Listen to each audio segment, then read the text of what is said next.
Hello everyone, and welcome back to another episode of Bradford City back in the big time.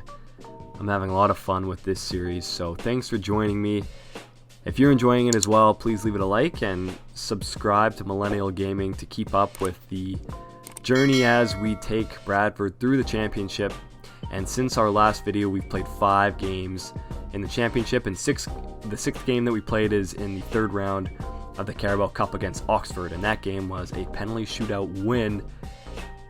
Unfortunately, in the fourth round, we drew Arsenal, so that's going to be a tough draw for us. It is at home. I don't anticipate that we win that game unless they play a highly rotated side, so a little bit of unfortunate or bad luck to get Arsenal in the fourth round of the Carabao Cup, but that's okay. We weren't expected to do very well in that competition anyways, and to be completely honest, I'm trying to focus on the league and maintain a positive league position, which we've done, as you can see by checking our last 5 games in the championship.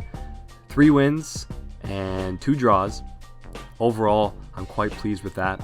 And if we jump just right into our first game, it was against Reading, a 2-1 victory, and the first goal of the game came from the right wing, a ball in from our winger slash striker Tyler Walker, who crossed it into Campagna, who scored another goal for us. The second goal, a similar play. Walker crossed the ball into the back post. Larousse made the shot towards the goalkeeper, and the garbage was cleaned up by McCartan. Reading bounced back with a goal. A little bit later in the game, their striker Barrow puts a left-footed shot right past our goalkeeper, beats him at the near post. A little bit disappointing, especially after Mitchell had just spilled the ball, but ultimately these mistakes happen in games. Our next game was the Carabao Cup third round win against Oxford, so we'll skip over that, and the 0-0 draw against Preston. The next game was against Brentford, away from home. This was a 1-1 draw. Brentford got off to a scoring start off the penalty spot, and we responded later in the second half. Larousse flying down the left wing as he does.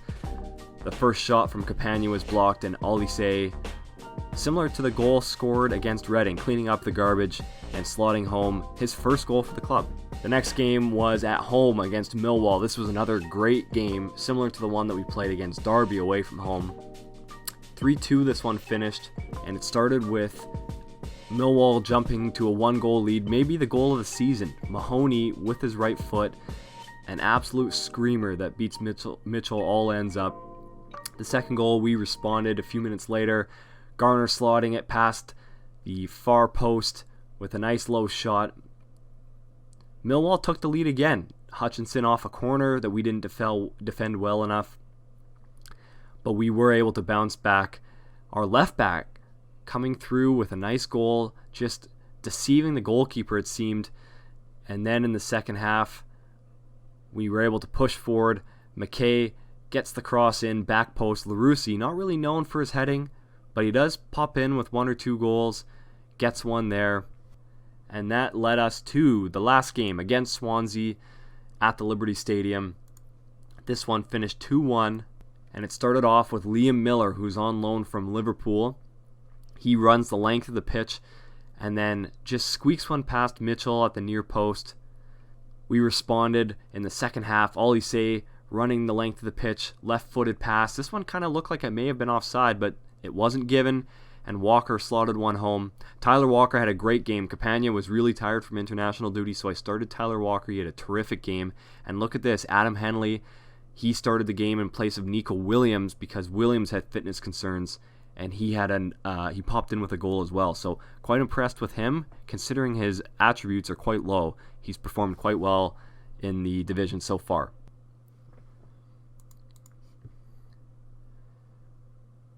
In this episode, there's just the solitary live comm game, and the reason that we're live comming today at home against Leeds is because of the fact that they are second in the league while we are sitting on third place. This is a very strong Leeds side. They have plus 19 goal differential, and they were just relegated last season from the Premier League. Looks like they're odds on to go right back up along with Southampton. This is a very, very tough game. We've had a quite favorable result against the other top team that we've played, which is Brentford. That was away from home. Let's see if we can get a favorable result today against Leeds at home at Valley Parade. Our team is a little bit tired, a little bit jaded, but you never know. We'll see what their fitness concerns look like as the game goes on, as well as that of Leeds. And I'm hoping that we can at least maybe get out of here with a draw. Let's see. We have started the game well statistically, but it's a free kick for Leeds. And Cooper just nods it over the crossbar. As you can see, we've had more shots, fewer on target, but much more possession. That doesn't always necessarily result in goals, but it looks as though we have a corner here being taken by Reeves. He crosses it into the box, and we have scored. It's Rhys Staunton. He's come in for, I believe, Paddy O'Connor was the one that I took out because of his fitness concerns, and it's paid right away. Nods the ball in right from about 6 yards out, and just like that, we're in the lead against Leeds at home. Something to be proud of. Let's see if we can maintain it here. Leeds are passing the ball around nicely. Osborne in midfield being hassled and harried. And Lawley's got through the tackle of Walker, passes it off to Osborne. Neat play, neat build up. Lawley sticks it past our goalkeeper Mitchell, who looked like he was fooled. He ended up on his knees. And Joe Lawley, who's had a great season so far, look at this. Great play to get out of the tackle. The referee played a good advantage. A little 1-2. And as you can see, Mitchell was beat quite handily, far post. And it's 1-1 right off of the kickoff. So a little bit disappointing we couldn't keep our heads on right after the Rhys Staunton goal. But hopefully we can respond before halftime. I'll get the boys a shout in before we go to the break. It looks like the referee's whistle has gone. We go into the dressing room. We have outplayed Leeds, so I'm going to tell the team that they have been the better team. Keep doing what you're doing. We don't need to change too much here. As I said, a draw would be a good result before the game. I would have taken a draw for sure. So to have scored a goal, to be statistically superior, and hopefully we can get a goal here and really secure a good result. But so far I'm quite happy with how the boys have played. This one is played out to Walker, who takes it to the touchline. His cross is blocked, but Nico Williams cleans up into the box, and Campagna has scored again. Leonardo Campagna, just like that, and he throws a couple of arrows into the crowd. That seems to be his celebration, and I like it. He's on target, just like he was on target with this header. Beats Walton at his near post, and bang. The arrow goes into the crowd, and we're up 2-1, which is encouraging. Again, let's see if we can hold on to this. It seems on the bright side we've held on to this one a little longer than the first lead that we had. But here's a free kick from Leeds, whipped into the box, cleared by Goldthorpe. And Lawley can put it into Osborne, who's wide open, picks out Mehdi. And just like that, Mehdi Taremi has made it 2-2 at Valley Parade. Osborne just in acres of space after that free kick. Look at this. All the boys tried to get up to the top of the box, and unfortunately that just left Osborne in just so much space to pick out across. And even though Mehdi was the only one in the box, he was able to get his head on it first ahead of my center halves and tie the game at 2. So what do we do here? We've got to make a substitution, I feel. Let's bring in McKay for Walker. He's not really a true winger. And maybe we get aggressive and make another substitution as well by taking off Goldthorpe and replacing him with Garner from Manchester United. It would be nice if we had a replacement winger on the left-hand side. Unfortunately, Larousse was just very tired. But this one is Olise coming in, and it has to be a good save from Walton, the Leeds goalkeeper. Olise has only scored 1 or 2 goals this season. I've not been very impressed with him. Unfortunately, our number one shadow striker Shane McCartan has been out injured for the last couple of weeks, so I'd be happy to have him back. I'm not even convinced that I'll keep the loan going through the winter transfer window on Ollie Say. He's been not too shabby, but nothing special. Here he is, bringing the ball in, and there has been just a lot of that. He kind of gets into great positions. He's a great dribbler of the ball, but then he gets into a scoring opportunity, and he just kind of wastes them, it seems, quite often. So that's been a little bit disappointing, but all in all, he stays fit. He can play multiple positions, so that's positive as Mendez brings the ball in, crosses it in, but Staunton clears. Not convincingly, though, and here come Leeds again down the left side. Bradarich taking on my winger McKay, and he makes a good challenge. Pass the ball off to Nico Williams, who thumps it upfield. Campagna, good hold-up play, lays it off to Garner. Ollie Say looking to dribble past two Leeds United defenders, taking them on, cross it in, and Campagna has given Bradford City the lead in the last 10 minutes here at Valley Parade.